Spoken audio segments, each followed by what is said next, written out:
Welcome back to Detroit Piston Me Off. The show is about to begin. Of course, Jaden Ivey came off the bench in the preseason opener, causing a lot of ruckus among Piston fans. Try to utilize him off the bench to improve the defense of the starting five, having Asar start in his spot there. But Asar is yet to be a fine shooter from the outside, so time will tell if that lineup will work. I've heard rumblings that Bojan was supposed to start instead of Alec Burks, so Bojan will take the Alec Burks spot. But what does that mean? So we're going to go with Monty Morris, Jaden Ivey, and Alec Burks off the bench at 1, 2, and 3.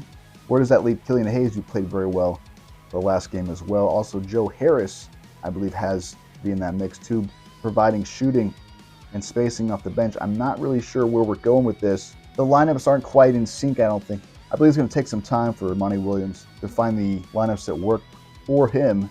The concern is starting Asar and Isaiah Stewart in the same lineup, along with Jalen Duren. Will that allow enough spacing for Cade Cunningham, numero dos, to operate? At the end of the day, a huge priority is for the Pistons to assist Cade Cunningham in bringing out the best possible version of Cade. And I do believe that this is going to be difficult. I am optimistic that Isaiah Stewart's going to shoot the ball well from three-point range this year, but that's just optimism.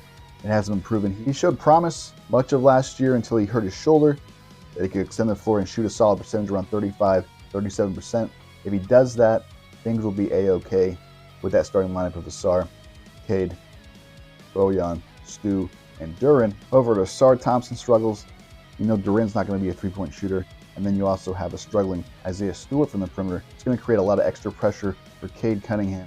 Won't allow him the space to operate most effectively. And we know that Cade has to improve his three-point shooting. It's going to need some spacing to help that out.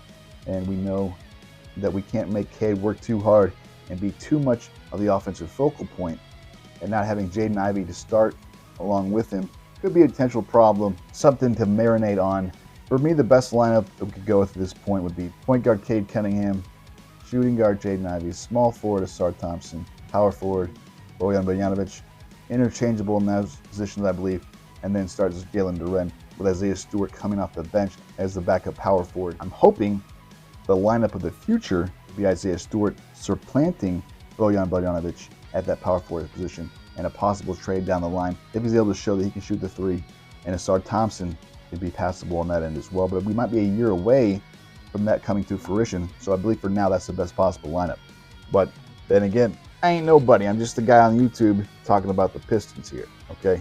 And that's my 2 cents. Let me know what you think in the comments, what the starting five for the Pistons should be on opening night. I am still undecided. I think we could see some different options. Hell, Killian Hayes is looking good, Jaden Ivey, Monty Morris. We haven't seen Monty Morris yet either. So there's a lot of different combinations we can go. If they want to go small and want a three-guard offense, I wouldn't mind seeing a bit of Monty Morris in there. To me, the most important thing is not who starts the game, but who finishes the game. And that will probably work itself out naturally. I believe Monty Williams is a stud when it comes to problem solving, so I'm not too worried about the lineup as of yet. Whether Jaden Ivey comes off the bench or starts, I believe he's going to be a valuable asset. With a little tinkering, I think Monty Williams will find the best available Piston lineup. It may take 5 to 10 games. Hopefully, the Pistons are able to start off at least 4-6 in that opening 10 games. Piston fans, do me a solid, smash that like button, subscribe to the channel, hit the notification bell to be reminded when my videos are uploaded, and I'll see you next time on Detroit Piston Me Off.